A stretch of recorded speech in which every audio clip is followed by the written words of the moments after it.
হ্যাঁ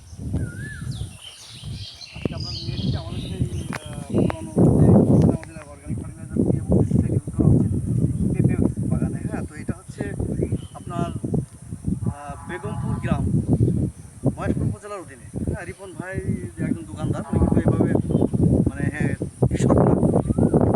দেখেন আমাদের যে গাছ, হ্যাঁ এটা কিন্তু সম্পূর্ণরূপে যেমন এখানে সর্বপ্রথম আমি বলেছিলাম, এর আগে ভিডিও দিয়েছিলাম, কিন্তু এটা হচ্ছে অর্গানিক আমাদের যে ফার্মেন্টেড ফার্টিলাইজার আছে সেই ফার্টিলাইজার জমি কিন্তু বানানো ছিল, তারপরেই কিন্তু চারা রোপণ করা হয়েছে। এটা হচ্ছে শাহী জাতের পেঁপে।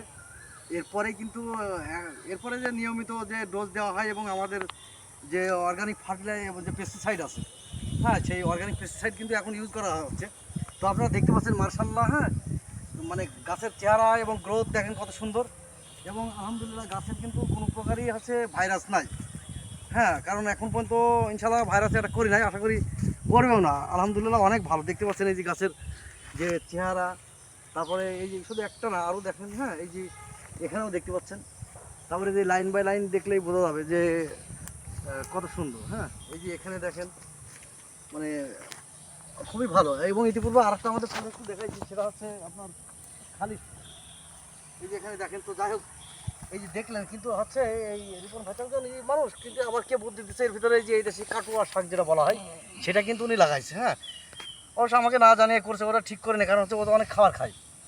তো যাই হোক, এই যে দেখছেন যে আমাদের যে অর্গানিক ফার্টিলাইজার দিয়ে চাষ করলে এর যে মানে কি গুণাগুণ অবস্থা। এবং আমাদের এই গাছের বয়স কিন্তু ফুল আছে 30 দিন, চারা রোপণের বয়স।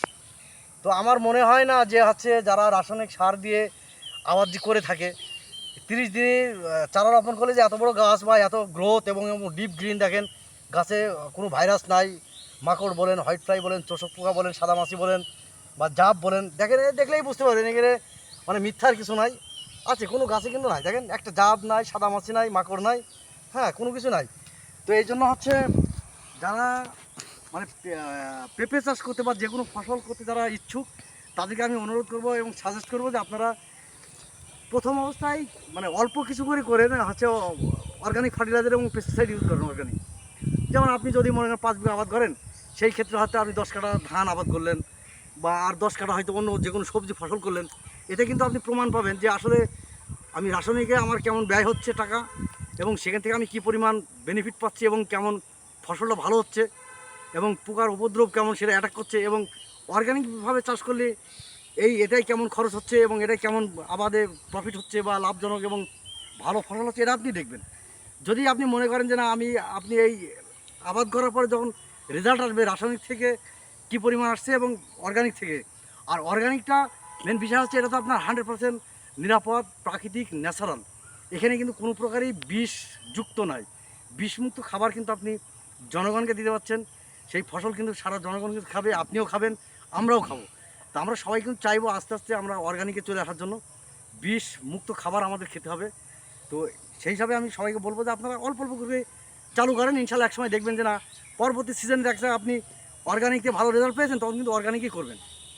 তো যাই হোক, আমি আশা করবো যে যেখান থেকে দেখছেন নিজে দেখুন, অপরকে দেখার সুযোগ করে দিন, নিজে অর্গানিক অল্প করে চাষ করুন এবং নিজের বন্ধু বান্ধব আত্মীয় স্বজন যারা আছেন তাদেরকেও পরামর্শ দিন এই অর্গানিকভাবে চাষ করার জন্য।